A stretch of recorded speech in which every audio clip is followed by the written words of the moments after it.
लेकर भी, लेकिन सबसे पहले एक बड़ी खबर आप स्क्रीन के निचले भाग पर देख रहे हैं, जरा पहले उस पर बातचीत कर लेते हैं, जहां पे वित्त मंत्रालय ने एक ड्राफ्ट सुझाव भेजा है जिसमें जो प्रोजेक्ट फाइनेंसिंग में शामिल पीएसबीज हैं, यानी कि जो पीएफसी, आरईसी ऐसी कंपनियां हैं और एनबीएफसी और फाइनेंशियल इंस्टीट्यूशंस हैं, उनके लिए एक राहत की खबरों की बातचीत है। सूत्रों के मुताबिक वित्त मंत्रालय ने प्रोजेक्ट फाइनेंसिंग नॉर्म्स को लेकर आरबीआई को नरमी बरतने का एक सुझाव दिया है। इस खबर पर और बातचीत कर लेते हैं, आलोक हमारे साथ मौजूद भी है तमाम डिटेल्स के साथ। तो आलोक, ये प्रोजेक्ट फाइनेंसिंग से जुड़ी हुई कंपनियां जैसे कि पीएफसी हुई, आरईसी हुई, आरेडा हुई, इन सब पे से रिलेटेड एक अच्छी खबर है, एक अच्छी राहत की बातचीत है। क्या डिटेल है आपके पास? बिल्कुल, ये जितनी भी कंपनियां जो प्रोजेक्ट फाइनेंसिंग में शामिल हैं, चाहे वो बैंक्स हों, फाइनेंशियल इंस्टीट्यूशंस हों या फिर एनबीएफसीज हों, उनके लिए एक बहुत ही राहत की खबर यह है कि आरबीआई ने जिस तरह से 3 मई को ड्राफ्ट जारी किया था प्रोजेक्ट फाइनेंसिंग नॉर्म्स को लेकर, उसकी वजह से इन सभी इंस्टीट्यूशन में घबराहट बढ़ गई थी, क्योंकि इसमें बहुत ही सख्त नियम लगाए गए थे और कहा गया था कि जो प्रोजेक्ट फाइनेंसिंग में जो भी अलॉटमेंट एलोकेशन होता है उसका 5% आपको प्रोविजनिंग करना पड़ेगा। और साथ ही इसमें कई तरह के जो पब्लिक और प्राइवेट फाइनेंस जो प्रोजेक्ट्स हैं उसके लिए एक जैसे नियम बनाने की भी सिफारिश की गई थी। लेकिन हमें सूत्रों से जानकारी मिली है कि इसमें जो वित्त मंत्रालय, जो कि एक स्टेक होल्डर है, और उसने भी अपनी सिफारिश आरबीआई को भेज दी है।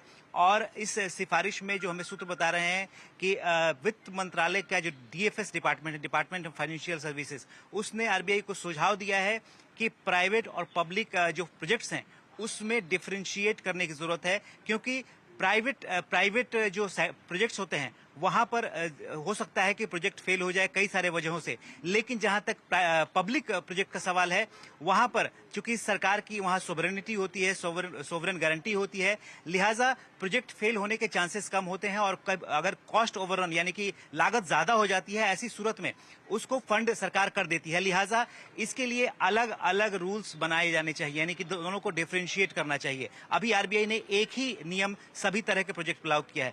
दूसरा जो सुझाव दिया है वित्त मंत्रालय की तरफ से, वो ये कहा गया है कि जो मोरेटोरियम है, 6 मंथ का यूनिफॉर्म मोरेटोरियम देने की बात की गई है सभी तरह के प्रोजेक्ट्स पे। तो इसमें भी जो प्रोजेक्ट के नेचर, टाइप के हिसाब से मोरेटोरियम रखा जाना चाहिए कि किस प्रोजेक्ट की कैसी जरूरत है।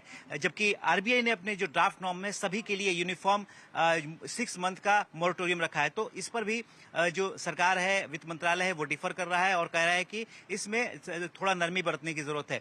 और तीसरा जो सबसे अहम है वो है प्रोविजनिंग नॉर्म को लेकर। अभी जो आरबीआई का ड्राफ्ट नॉर्म आया है उसमें साफ साफ कहा गया है कि अगर कोई भी एलोकेशन कोई फाइनेंशियल इंस्टीट्यूशन करती है तो वहां पर सीधे सीधे शुरुआती दौर में 5% का प्रोविजनिंग होनी चाहिए, जो कि सभी इस फाइनेंशियल इंस्टीट्यूशन के लिए काफी बड़ी परेशानी का हो सकता है, क्योंकि इसकी वजह से मानना है कि कॉस्ट ओवर यानी कि कॉस्ट ऑफ क्रेडिट है वो ज्यादा हो जाएगा। लिहाजा वित्त मंत्रालय की तरफ से कहा गया कि 1 से 2% तक ये प्रोविजनिंग रखी जानी चाहिए। तो ये कुल मिलाकर जो सिफारिश है, वो सुझाव है, वो वित्त मंत्रालय ने आरबीआई को भेजी है। इनफैक्ट इनका एक रिएक्शन भी आ रहा है। आरईसी देखिए, पीएफसी देखिए, 2% ऊपर अब आरईसी आ चुका है और पीएफसी में भी एक स्ट्रांग रिएक्शन है। डे हाई के आसपास आरईसी, पीएफसी दोनों कामकाज करते हुए, और इस राहत की खबरों के बीच में ये टिक बाय टिक एक चार्ट है आपके सामने आरईसी का, करीब 2% ऊपर आरईसी, और पीएफसी के अंदर भी एक लोअर लेवल से अच्छी रिकवरी के साथ 0.5% के आसपास की बढ़त देखने को मिल रही है। तमाम वो एनबीएफसीज, तमाम वो प्रोजेक्ट फाइनेंस से जुड़ी हुई कंपनियां जिनके लिए एक बड़ी राहत की बातचीत यहां पर होते हुए दिखाई पड़ रही है,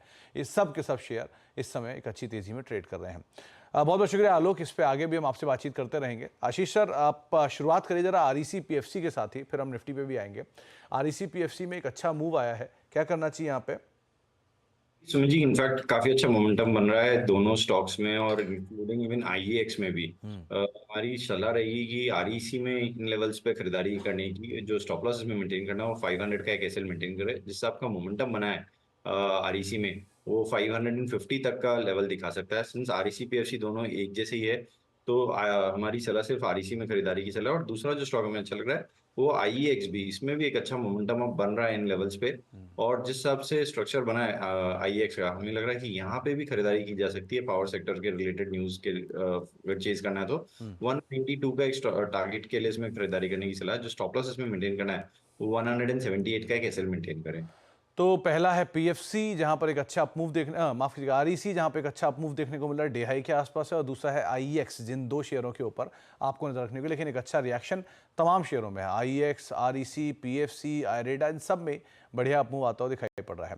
अब चलो एक बार मार्केट्स का डेटा भी लेकर आए, किस तरह की सिचुएशन अभी सोफार देखने को मिल रही है, पोजिशनिंग किस तरह की है। निफ्टी में 23,500 के आसपास अभी निफ्टी स्पॉट पे कामकाज करता है।